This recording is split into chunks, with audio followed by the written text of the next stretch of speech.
tabung link, tabung porto itu perlu sebelum modal lo resign. Gue takut, gue ngerasa gue nggak punya salah dan gue orang paling bener. Halo semuanya, selamat datang di channel Gemagrafi. Kali ini adalah segmen untuk podcast. Jadi gue nanti akan duduk bareng di sofa ini dengan salah satu bintang tamu, yaitu teman gue. Jadi stay tune.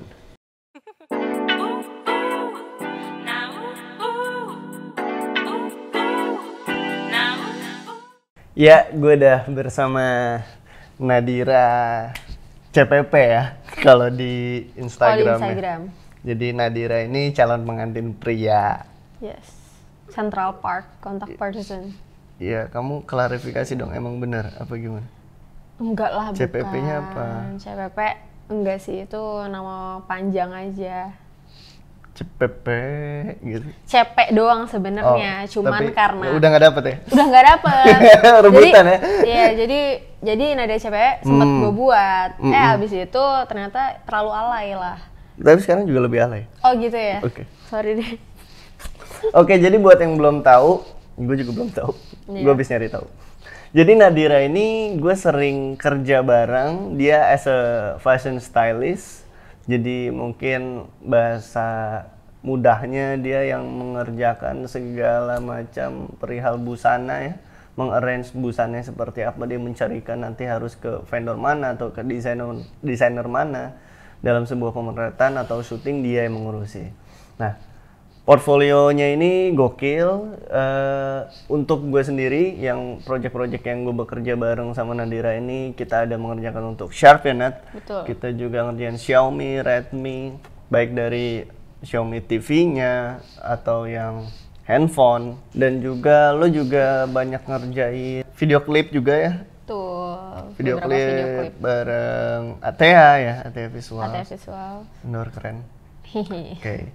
Jadi dia juga ngerjain di video itu video Aldiano, Iya. Randy Pandugo. Kebetulan Video Aldiano, Randy Pandugo, ya, dan lainnya lah. Iya ya. banyak banget kalau ngomongin portfolionya, gue juga makanya gue tertarik karena menurut gue dia itu muda, berbakat, terus Kayak mau kompetisi. ini kreatif dan satu sih yang gue lihat Nat, antusias. Gue antusias ya.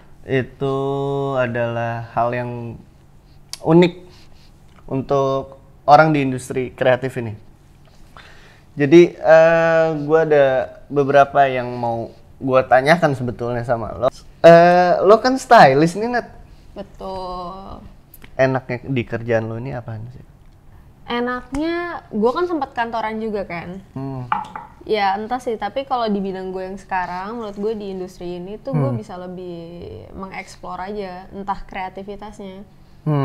Artinya nggak, gue bisa menjalankan kemauan secara individu gue, bukan orang lain. Oke, berarti mungkin karena lo bekas kerja untuk company atau untuk orang, akhirnya lo bisa membebaskan itu ya untuk diri lo sendiri akhirnya. Dalam arti sekarang lo memilih menjadi freelance nih ya. Betul, atau gue memilih sebagai wira usaha ya. ya, bisa sebagai Berarti itu enaknya ya. menurut lo akhirnya lo bisa menjalani hidup dan bekerja di bidang ini secara mandiri dan nggak ada yang mengatur lo? Nggak ada yang mengatur gue, tapi memang satu sisi itu menjadi tantangan gue untuk gue mengatur diri gue sendiri. Oh iya dong, kan lo biasa digaji jadi harus nyari gaji. Nah itu dia, belum lagi ngegaji orang nih, aduh. Oke, udah berapa lama sih sebetulnya lo dalam hal stylist? Stylist tuh sebenarnya gue awal-awal dulu mulai banget tuh udah dari 2015-2016 sebenarnya ya. Cuman emang after dari situ kan gue tuh ceritanya dulu bantuin tante gue dulu. Bantuin tante gue dulu, terus dia punya brand dan segala macamnya. Dulu gue sempat jadi visual merchandiser, itu kayak yang layout toko dan segala macamnya. Terus dari situ dulu gue sempat juga bisnis kebaya. Bisnis kebaya Gue waktu itu di Bandung. Terus after dari situ gue beralih lah ke retail. Terus dari retail itu gue udah mulai nge-styling sebenarnya di situ. Kok ini seru ya dan segala macem. Tapi sampai pada akhirnya selesai gue kuliah, gue mau coba lah tuh company. Dan ternyata ya udahlah gue masuk salah satu company yang sebenarnya gue bilangnya bukan stylist di sana gitu loh.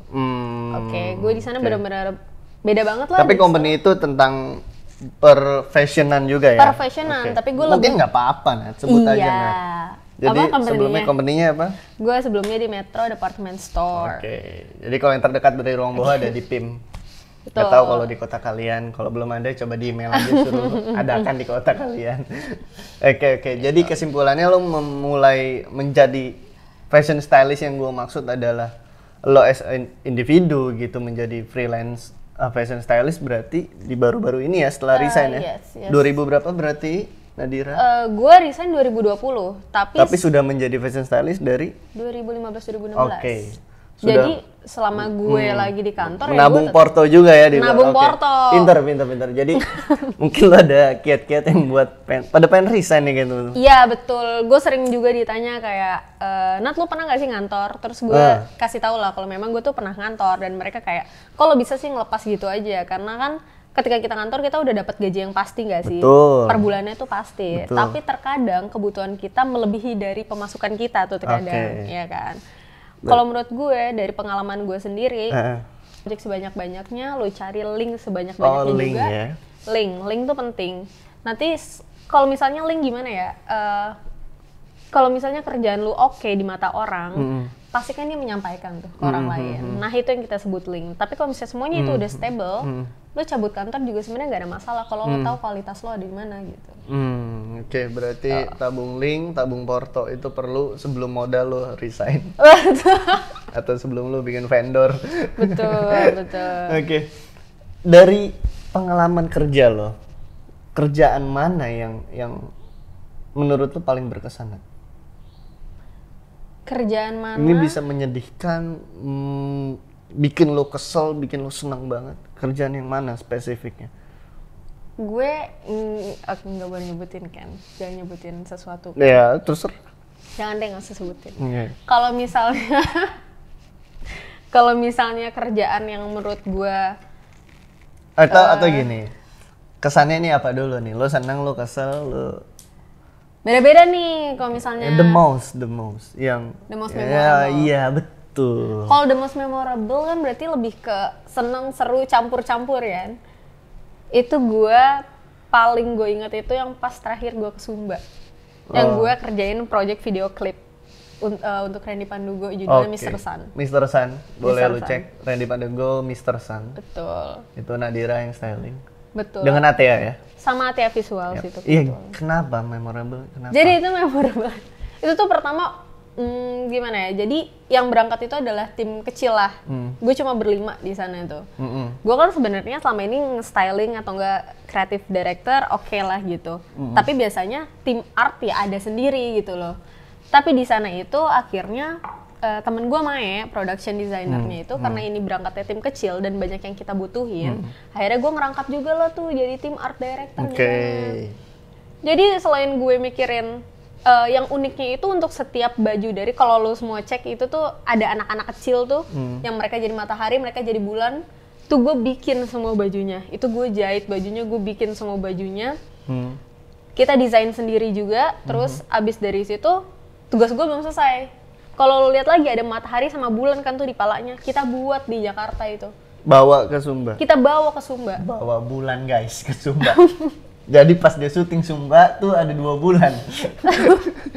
Iya, jadi di Jakarta tuh kita cat semua, kita bentuk semua, dilukis, abis itu kita wrap, kita bawa segede gitu ke Sumba. Oke.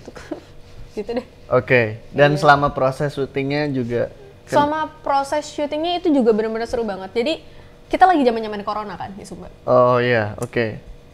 Pokoknya intinya pulang dari Sumba kita corona. Oh corona. Ya. Oh di endorse bareng. Gue Gue gak ngerti itu, pokoknya kita bawa pulang corona deh tuh. Oke. Jadi memorable. Oke. Iya, memorable-nya itu. Kan diterima. Iya. Belum lagi di sana Pak banyak drama deh. Oke. Ada yang kayak salah satu dari tim gue ada yang kesurupan lah gitu-gitu deh pokoknya. Oh, panorama experience ya maksudnya. Oke. Banyak yang terjadi di sana. Oke. Bentar lu, yang bikin lebih menariknya pas gue lagi project di sana, Jalan juga salah satu proyek komersil cukup besar di Jakarta. Oh, paralel. Paralel, jadi gue pegang 2 proyek. Jadi ya oke. Makanya gue corona kali. Iya, iya, jadi fisik lo di sana, otak lo ngurusin project yang mau running lagi ya? Betul. Oke. Udah running banget waktu lagi running. Udah running. Udah. Mungkin asisten lo yang turun. Asisten gue yang Oke. turun. Lo yang foto gimana? Ya gue kan nggak mau tahu. Gue cuma pengen tahu sih, Nat, sebetulnya hobi lo apa? Hobi gue jalan-jalan. Traveling. Kurang hobi ya? Itu kayak bio Bumble anjir. Hobi lo apa? Yang lo akan suka rela ngelakuin ketika lo lagi penat, pengen keluar sebentar. Ya, walaupun itu dengan jalan-jalan gitu. Gue tuh suka berbagi. Berbagi yang gue maksud ini bukan kayak cuma sekedar makanan ya. Jadi kebetulan gue suka bidang musik sama lukis kan. Bidang musik dan lukis. Yes. Oke. Kalau musik ya biasanya entah bareng-bareng sama temen yang Oke. suka juga. Tapi kalau lukis kayak misalnya nih kalau gue ngerasa penat banget nih, entah gue traveling, gue mikirnya kayak apa ya yang bisa gue manfaatin dari gue traveling itu. Gimana cara gue berbagi selain lewat makanan? Ya udah deh, gue lewat lukis. Makanya sempat waktu itu beberapa waktu lalu gue ke Depok. Waktu itu gue ngelukis bareng anak-anak kecil deh. Ya meskipun gak seberapa, tapi ya udah gue berbagi aja cara melukis nih sama mereka. Atau mungkin hobi lu ngajar? Ngajar mungkin ya? bisa jadi jatuhnya ya. Karena bokap lu dosen? Iya, bisa jadi kali. Gue mau ngajar begini. Jadi lu pengen jadi tugu kampus kali ya cita-cita lu. Ya. Gak, jadi hobi lu mengajar. Kebetulan juga dalam mengajar kan itu adalah berbagi ilmu ya. Terus lu bisa ngeliat ekspresi-ekspresi yang menerima materinya. Materi dari. Iya, oke. Gue juga baru sadar ternyata peran bantal juga bagus ya, biar kita nggak kaku ya. Iya, Gue gini kayak tahlilan. Ya lu bingung kan mau ngapain kan? Ambil deh bantal. AC-nya dingin. Makanya ini juga nih, gue dingin. Bisa masuk PAUD nih beres. Nat, hal yang paling lo sesalin selama menjalani karir sebagai fashion stylist? Hal yang paling gue sesalin? Apa ya yang paling sesalin ya? Gue percaya semuanya pasti punya makna sih. Kayak Pasti kalau ada untuk hikmah ya? Pasti semuanya ada hikmah. Maksudnya di setiap pilihan lu pasti memang ada alasannya kenapa lu ada di pilihan itu gitu. Jadi kalau untuk rasa sesal yang banget gue sih nggak ada sih. Mungkin lo juga tipe orang yang let it flow aja ya? Let it flow dengan misi ya, dengan visi dan misi ya. Gue pengen tahu, lo nih orang yang pandai merasa cukup atau ambisius? Gue sih ambisius, Nat. Iya. Kok Lu kenapa iya? gue yang iya? Nggak, jujur gue kayak gatel aja kalau ada sesuatu yang belum bisa gue capai gitu. Gue berdarah ya terus. Gue kadang nggak tahu kapan alarm untuk gue stop. Oke, ini nggak bakal bisa game. Gue juga nggak tahu. Gue terus mencari itu. Gitu. Gue jarang merasa oke, ini udah cukup nih game. Nah, lo orangnya kayak gimana? Kalau dibilang cukup sama ambisius, gue sebenarnya termasuk orang yang ambisius, tapi bukan dalam kan ada mungkin kalau lo yang lo maksud lo ambisiusnya bener-bener oke, abis ini gitu Yeah, mungkin yeah, kan. yeah. Nah kalau gue nggak Terplan gitu, gue. kalau gue terplan juga, cuman gue tidak dalam angka gue ambisius ini gue nggak kecapai gue harus gini, nggak gitu. Kalau gue santai gitu loh, gue ambisius untuk mencapai A gitu misalnya. Ketika nggak nyampe? Ketika nggak nyampe, nah biasanya tuh gue bedah lagi apa hal-hal yang bikin gue nggak nyampe nih. Nah kalau misalnya dari hal-hal yang gue misalnya gini, gue pengen nyampe A, terus gue bedah kan nih, kok gue nggak capek nih A. Ternyata ada beberapa hal yang menurut gue kurang maksimal di situ. Gue maksimalin dulu semuanya sampai semua checklist poin gue sudah maksimal dan ternyata gue tidak bisa mencapai A. Di situ gue harus merasa cukup. Oke, berarti gue bukan di A. Oke. Let's move ke yang lain gitu. Oke. Kenapa lo masih mengerjakan pekerjaan ini? Stylist. Kenapa gue masih mengerjakan pekerjaan ini? Pertama, dulu gue pas kecil adalah orang yang centil banget, kayak gue tuh suka banget sama baju-baju gitu loh. Jadi alasan gue kenapa di sini, gue suka aja gitu ngeliat baju gue banyak, meskipun itu adalah koleksi wardrobe gue. Lo nggak niat bikin brand baju? Udah pernah. Oh, udah pernah. Nggak laku ya? laku dah. Oh, ya kan bikinnya 10, jadi lakunya gampang. Enggak, jadi waktu itu gue bikin sama tante gue. Gue kalau yang benar-benar gue sendiri bikin belum. Dan lu pengen? Gue pengen, suatu saat gue pengen. Cuman buat sekarang ini, gue sudah membandingkan itu semua lah. Tapi buat sekarang gue lebih memilih fokus gue untuk memberikan jasa gitu. That's why gue sekarang styling. Gue sekarang ada konveksi juga. Oke, berarti kenapa lo masih mengerjakan styling? Karena ini panggilan hati lo juga ya, kan dari kecil lo suka perintilan baju-baju gitu. Pertama dari kecil gue suka perintilan baju-baju. Yang kedua gue bisa berekspresi aja di sini. Kayak ya gue bisa mix and match warna. Gue bisa membuat orang senang dengan apa yang mereka punya gitu. Karena terkadang banyak banget wanita yang bilang, aduh gue tuh nggak cantik Nat. Gue nggak. Oh itu jadi Iya panggilan itu, ya? Iya itu jadi trigger buat gue karena sama, misalnya, sama. iya kan? Mas Gem, aku nggak pede di foto, badan aku gemuk. Iya nggak apa-apa. Iya kayak. Kalau badan lu kurus jadi model, nggak jadi klien kan? Betul. Jadi kayak banyak banget yang, ya Nat lo mah enak misalnya, lo mah enak badan lo kecil lo pakai apa aja juga enak. Ya mungkin lo merasa badan lo terlalu besar itu bukan karena bentuk badan lo atau mungkin karena busana yang lo gunakan tidak sesuai dengan badan yang seharusnya lo gunakan gitu loh. Jadi biasanya terkadang kayak misalnya ada kulit tonnya dia gelap lah intinya. Dia gelap, dia itu nggak terlalu pede tapi baju yang dia pakai tuh gonjreng-gonjreng tuh kuning, oranye. Kan pusing orang misalnya ngelihatnya, dia lebih nggak tone down dan segala macam. Nah, terkadang mereka nggak punya teman untuk diskusi buat itu. Jadi mereka ya udahlah gue pakai baju yang ada aja deh. Gue ngelihat banyak orang yang ngelihat orang lain bagus dengan itu, dia terapkan di diri dia tuh nggak bagus dan dia langsung judgmental ke diri dia gitu loh. Padahal nggak kayak gitu. Oke, kalau misalnya dari kecil lo pengen menjadi atau memiliki kerjaan seperti yang sekarang ini, dan sebetulnya lo ada cita-cita juga untuk nantinya membuat brand. Pertanyaan gue, sampai kapan lo mau ngerjain hal styling seperti ini? Sampai kapan gue pengen ngerjain hal atau mungkin lo boleh spoil dulu, umur lo berapa? Umur gue berapa? Dengan portfolio kayak gitu, umur lo berapa? Dan lo akan mes, gengs, umur lo berapa? Gue kelahiran 98. Oke, berarti gue masih ngitung. Gue kumpulan 98, bulan November, gue sekarang masih 22 tahun. 22 tahun. November nanti gue baru 23. 22 tahun. Lu?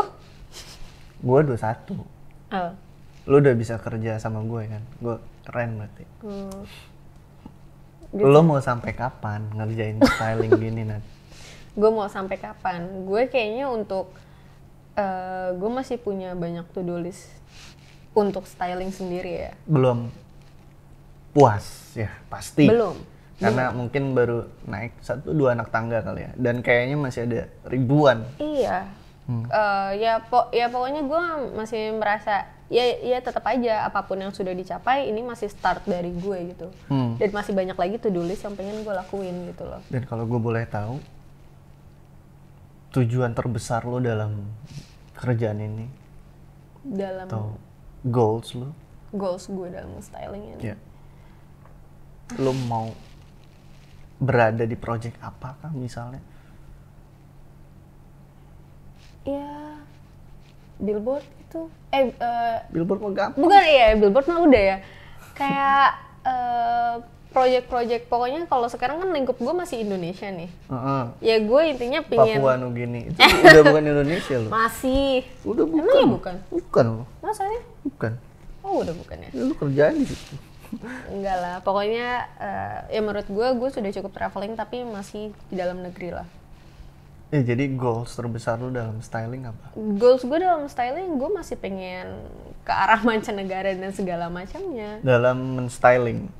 Entah shooting, dalam photoshoot dan lain-lain. Iya, entah nge-styling, entah yang gue bilang creative director itu sendiri. Pokoknya masih gue masih pengen bergelut lah di bidang kreatif ini gitu. Oke. Dan gue mau tanya pengalaman paling berkesan dalam hidup lo apa tuh, Nat? Pengalaman berkesan. Ya. Yang sampai lo bisa petik gitu pelajaran. Petik pelajaran. Apa ya?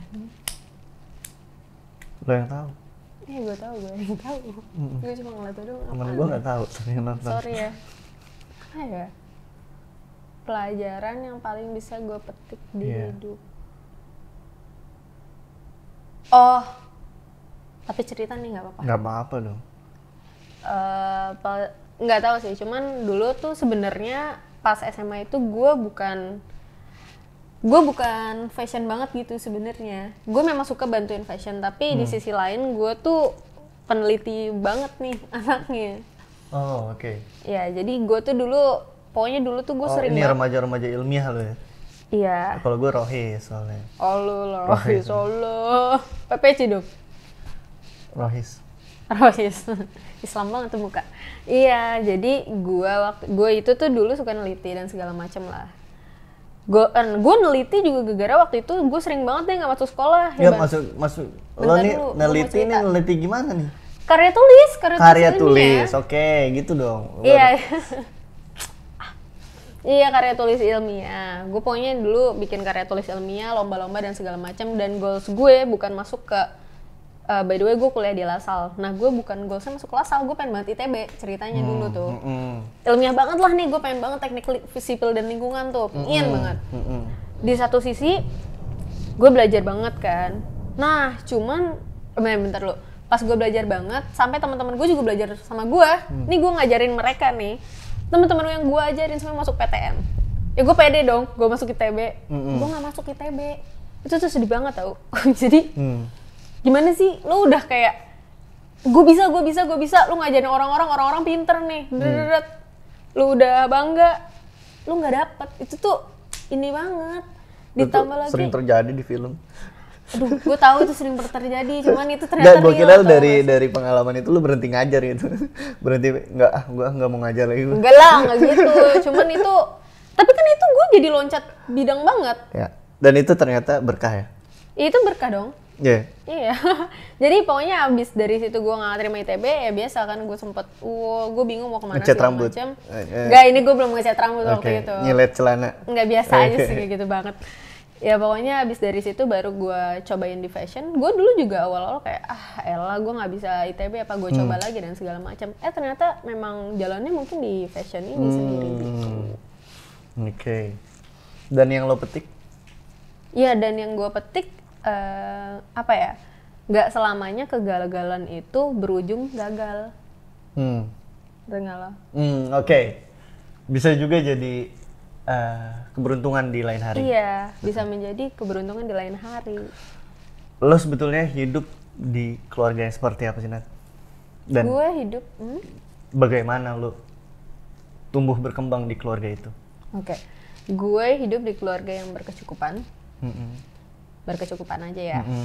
Ya gue hidup di keluarga berkecukupan, cuman kebetulan agak dalam nih ceritanya. Gue hidup di keluarga berkecukupan, tapi kebetulan mama gue itu almarhumah ketika gue kecil.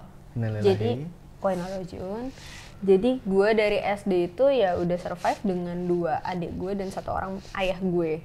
Oke. Jadi gue anak pertama jadi nih. ibu nih dari kecil ya? Iya betul, gue harus cosplay jadi ibu. Cosplay, betul. Jadi ya nggak mudah juga sih untuk sekarang juga ya mau nggak mau gue harus sudah dewasa dari kecil gitu loh. Makanya gue nge-start duluan nih kayaknya sih sekarang. Oke. Dan bagaimana, lo kan berarti tinggal bokap nih yang adalah keluarga terdekat dari lo ya, yang bisa lo serap gitu. Apa yang lo serap paling banyak dari bokap gitu dalam cara dia mendidik lo? Serap paling banyak dari bokap gue? Serap dong, pasti kita kan menyerap kan. Kita kan adalah nafas kosong di bahasanya keluarga. lucu aja gitu. Iya. Kita pasti menyerap. Iya. Apa yang paling gue serap ya? Bapak gue itu sebenarnya orang yang santai sama gue. Dia cuma nggak santai sama cowok doang. Dan dia itu pokoknya setiap dulu gue punya nilai jelek pas gue kuliah, sekolah dan segala macam, dia tuh nggak pernah marah sama gue. Dan kalau gue nggak mau masuk, dia malah ngertiin gitu. Oh kamu nggak mau masuk, ya udah papa buatin surat ya. Santai gitu orangnya. Tapi yang dia tanemin sama gue harus selalu jadi orang baik.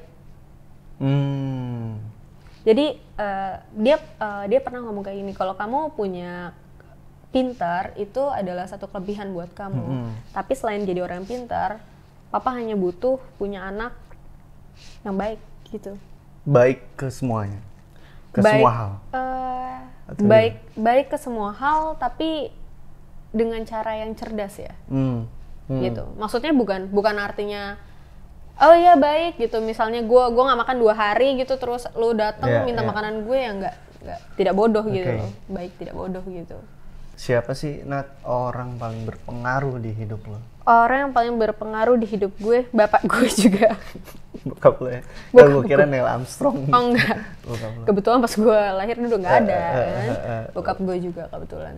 Orang paling berpengaruh? Orang paling berpengaruh buat gue, karena ya apapun dari dulunya gue sampai sekarang, dia orang yang paling bisa menerima gue. Dia orang yang paling marah kalau ada sesuatu terjadi sama gue. Dan dia orang yang paling posesif untuk keamanan gue gitu.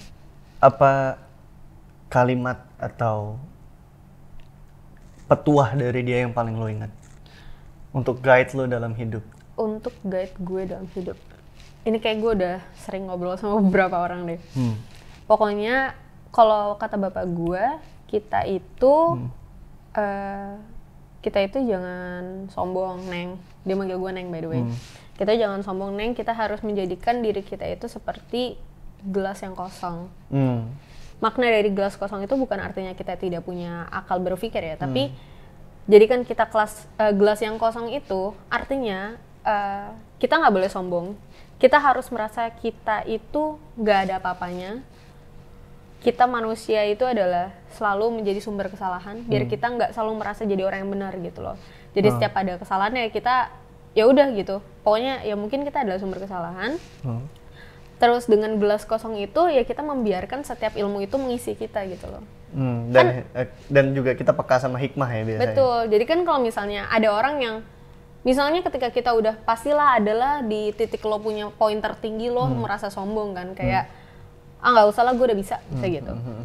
Ya misalnya ada kucuk-kucuk ngajarin ya, sesingkat orang yang suka bantuin lo di rumah ngomong misalnya, Dan itu gelasnya jangan kayak gitu megangnya. Kalau orang yang sama mungkin lo ngomong gini, nggak kok kayak gini gue udah tahu. Tapi kan lo bisa menjawab dengan kayak, oh iya makasih ya sarannya, meskipun lo udah tahu gitu loh. Oke. Gitu. Lo tuh sebetulnya orang yang punya banyak teman atau enggak sih? Gue banyak sih. Banyak ya? Gue punya temen banyak ya? Maksud gue temen yang siap selalu ada gitu, dan lo juga begitu kepada mereka? Kalau gue lebih dari 5 adalah banyak? Iya ya, banyak sih berarti. Banyak ya? Banyak. Gue banyak, iya sih banyak sih temannya. Kenapa Nat? Karena kan beberapa orang kayak prefer, gue punya teman yang sedikit tapi quality-nya yang penting. Karena gue nggak mau buang energi ke luar, gue mau fokus pada diri gue. Lo kenapa memilih untuk begitu? Sebenarnya gue juga nggak ada yang memilih seperti itu ya, tapi itu mungkin seleksi alam buat diri gue sendiri. Gue memang sudah memilih-milih nih memang yang terdekat gini. Tapi terkadang ya misalnya gue udah fix yang paling deket tuh lo doang. Misalnya gue kasih 1 atau 2 orang. Tapi terkadang banyak di luar dugaan gue yang dia punya rasa care lebih dari yang gue pikir gitu loh. Dan sebenarnya gue tidak menganggap mereka lo adalah teman dekat, tapi cara apa ya? Cara lingkungan gue atau memang ya. Gimana ya? Tapi mungkin cara lingkungan gue atau memang alam sendiri yang menunjukkan ya dia baik aja gitu sama gue gitu.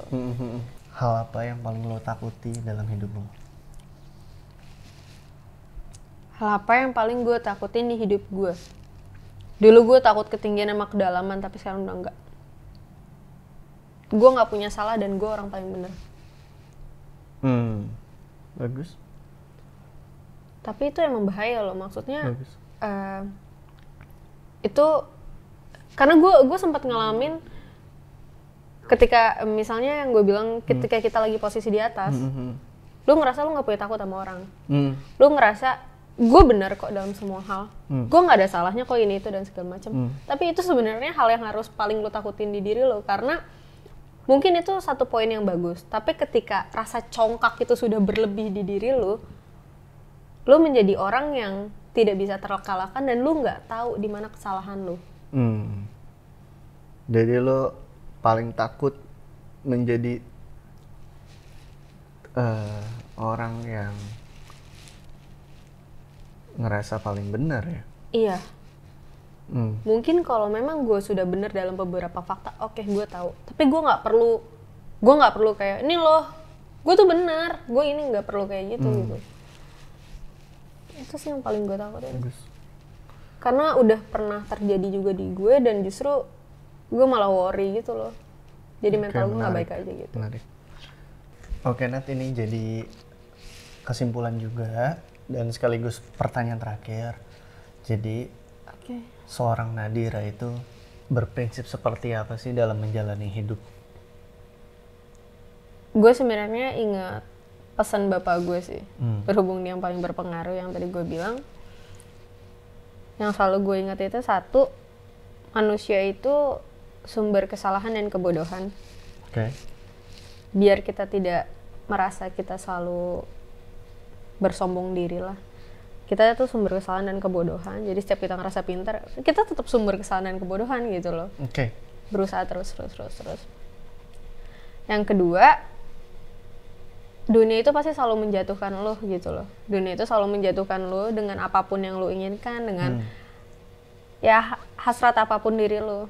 Tapi yang lo harus tahu, lo harus selalu menjadi diri lo dan menjadi orang yang baik. Orang baik yang gue ceritain tadi lah. Pokoknya kan memang banyak maksud di dalam itu. Tapi ya lo tahu lah gimana cara menjalani hidup dengan cara yang baik. Dan yang ketiga, yang tadi sempat gue mention di awal, kalau kita itu harus menjadikan diri kita gelas yang kosong. Kita harus selalu menjadikan diri kita gelas yang kosong untuk kita tidak merasa tinggi diri. Dan sekalipun ada banyak ilmu yang mau masuk itu selalu bisa tertampung di diri kita. Yang terakhir itu setinggi-tingginya ilmu kita hanya setetes air di lautan. Wow, good. Jadi setinggi-tingginya, bapak gue bilang setinggi-tingginya ilmu kita setetes air di lautan itu maksudnya mau lu pinter Einstein, mau lu pinter Neil Armstrong dan segala macamnya itu, lu hanya setetes air di lautan dibandingkan ilmu Tuhan. Gimana lo mau bersombong diri gitu? Mau lo bilang misalnya lo di bidang foto, gue di bidang stylist, gue misalnya udah mencapai banyak visi dan misi gue nantinya, ntar gue bersombong diri, sedunia udah gue taklukin, lo masih setetes air di lautan, lo mau sombong apa? Emang lo udah tahu tuh ilmunya Nabi dulu? Misalnya kayak gitu. Itu aja sih pesan gue. Banyak yang gue dapetin, semoga juga ada yang bisa kalian petik. So, kita baru aja menyelesaikan obrolan sofa dengan Nadira. Obrolan sofa. CPP. Bukan calon pengantin pria lagi. Stylish, muda, dan berbahaya. Bagus. So, sampai jumpa di episode podcast gue di channel ini. Bye-bye. Bye.